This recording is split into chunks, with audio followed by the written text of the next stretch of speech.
हाय सांगमाने आमर एमएसपी बर्तमान 28 तारिख बर्तमान डेट पुणी एक्सटेंशन होती मुख्यमंत्री शिक्षा पुरस्कार आम आमर निजर रेजिस्ट्रेशन मोबाइल नंबर किपर रेजिस्ट्रेशन करवा आईडी पासवर्ड किपर पाइबा से विषय आज आम जानवा।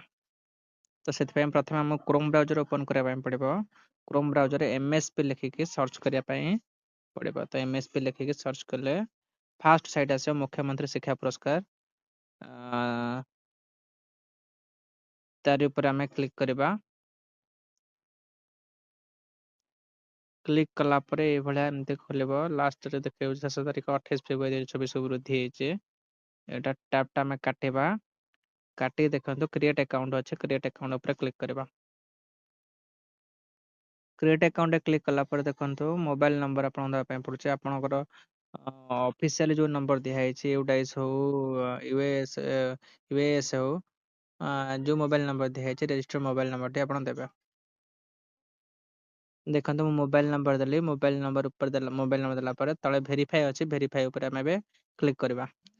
क्लिक कला परे आपण जो नंबर देथिबे से नंबर रो ओटीपी जिवो। आपण ओटीपी आनि के एठी दबा पय पड़िबो। देई ओटीपी एठी पुट करके वेरीफाई ऊपर क्लिक करिया पय पड़िबो। मैं ओटीपी देके वेरीफाई ऊपर क्लिक करछे।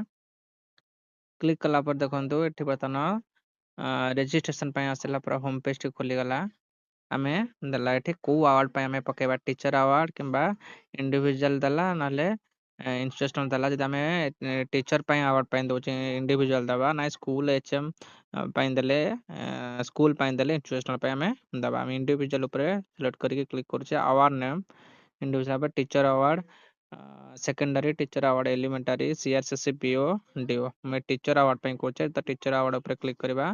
क्लिक कला पर देखंतु मोर टोटल टीचर अवार्ड दो का मोर सब जगह पूरा डिटेल्स पूरा ओपन हे गला। अवार्ड नेम टीचर अवार्ड ऊपर क्लिक करू करू बर्तमान देखंतु मोर टोटल डिटेल्स ही मु कोडी चाकरी करछे कोडी अछि मो स्कूल ना टीचर कोड सब ही शो करूचे। एबे हमरा आउ किछि करिवार किछि नाही। तळे देखाइ देखो सेव अकाउंट लिखाइ छि। सेव अकाउंट ऊपर हमें क्लिक करबा। सेव अकाउंट ऊपर देखंतु मैं एबे क्लिक करछे। सेव अकाउंट ऊपर क्लिक कला पर दला are you sure want to register this application yes ऊपर हमें क्लिक करबा। यस ऊपर क्लिक कला पर लिखला congratulation your account has been successfully created. You will receive your user ID and password on your registered mobile number shortly। बर्तमान मो mobile number को आईडी पासवर्ड आसिक पहुंची जाइए। यही भाव आप निज मोबाइल आईडी पासवर्ड क्रिएट करें और रेजिस्ट्रेशन करें। नेक्स्ट आप जहाँ जहाँ कर अप्लाई करने कंप्यूटर